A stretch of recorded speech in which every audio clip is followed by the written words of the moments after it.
Hey guys, good morning. Happy Friday. It's Daryl here. It's 4 a.m. bright and early here in Connecticut on the East Coast. Okay, this morning I wasn't sure what I was going to make a video about. I didn't feel strongly. Nothing really grabbed me. A few things, one thing or two, I'll get to in a second.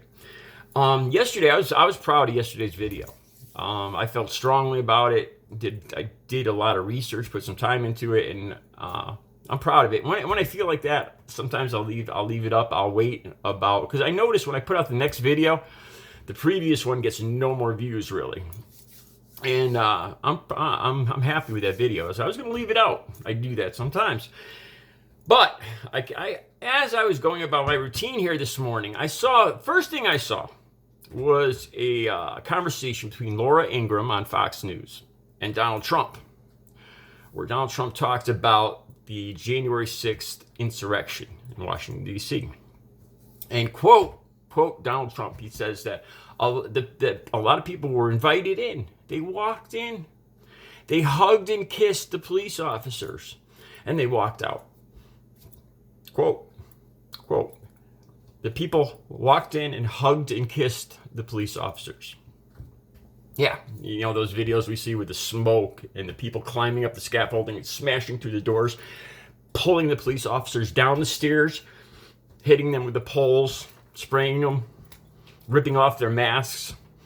Well, to Donald Trump, they were invited in, they hugged and kissed. This is a quote, hugged and kissed the police officers and walked back out. They were invited in. That's his recollection of what happened on January 6th. Laura Ingraham, a day or two ago. Wow.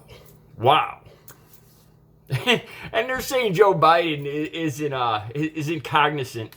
Well, if that's Donald Trump's honest recollection of what happened on January 6th, he's got some memory problems, because I think a good portion of the country didn't see that or he's got vision problems or something, because it's not what I saw.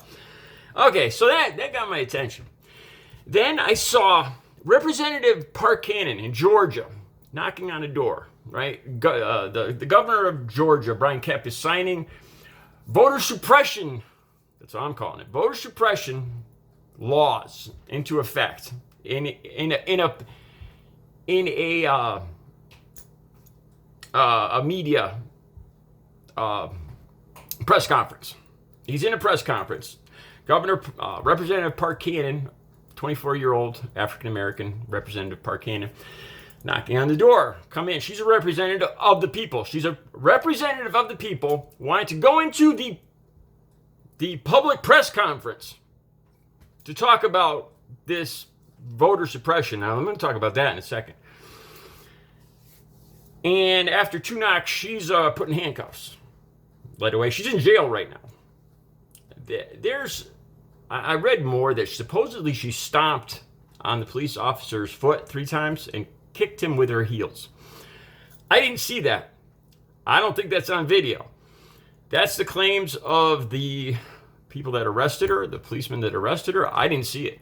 I saw her knocking on the door, not yelling, not screaming, knocking, not pounding, knocking. Representative of the people wants to talk about, and it affects a lot of African Americans. A lot of people don't have a car. A lot of people don't have a photo ID.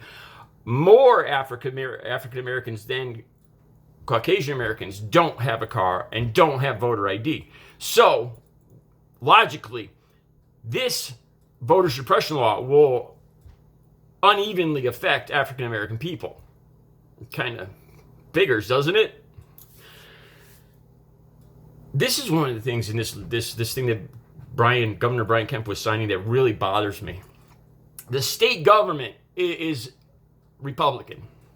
Joe Biden won. There was no evidence, no factual evidence of voter fraud, of voter tampering, of voter anything.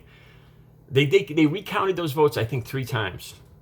Twice by hand, and once by machine. 3 times.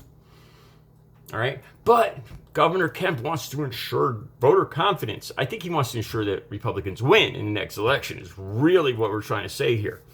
Can't hand food or water. Mom's waiting in line. Can you get me some? I'm thirsty, Daryl. Can you get me a bottle of water? No, I'm going to get arrested if I do that. Can't help you, Mom. Sorry. You know, if you got to wait in line to vote 2 more hours, I can't give you any water. This is to ensure voter integrity, because we can't have people being handed food or water in line. God forbid. So anyway, the Republican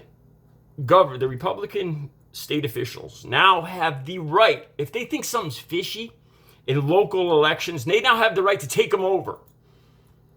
The state Republican government now has the right to take over any local elections they deem, fishy. Democrats in the lead, anything like that.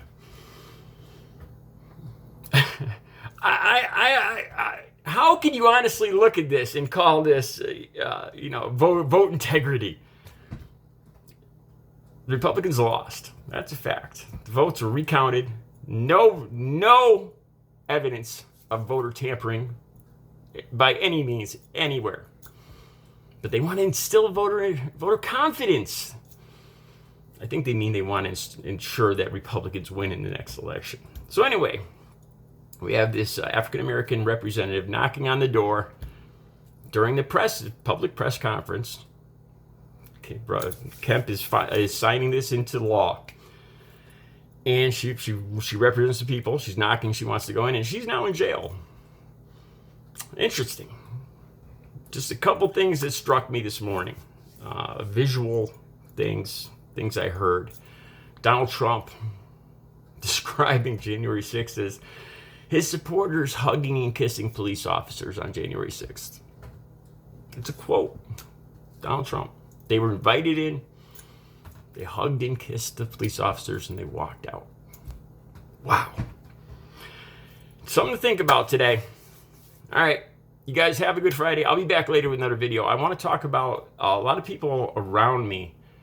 I've been hearing people on Social Security, older people, people on disability, people that have retired from the railroad, haven't received checks yet. About 30 million Americans. And I've heard an alarming amount of people now saying that they don't think they're going to receive a check because of Nancy Pelosi. This is what I'm hearing from Republican voters, Trump voters in my area. And I cannot find where they're getting this information. I've been searching overnight, and I can't find anybody, any place that's saying this. I don't know if they're assuming this. The checks are late for Social Security, people with disability, and railroad. It is a matter of transferring the information from Social Security to the IRS. And that has been done as of Thursday. So these checks should be out soon for the 30 million Americans who haven't received their third stimulus check yet. They're going to be on the way. There's no definite date, but you are going to get them. I don't know if I'll need to make another video because I just told you what I was going to say in the video. All right, you guys have a great Friday. I will be back later with another video.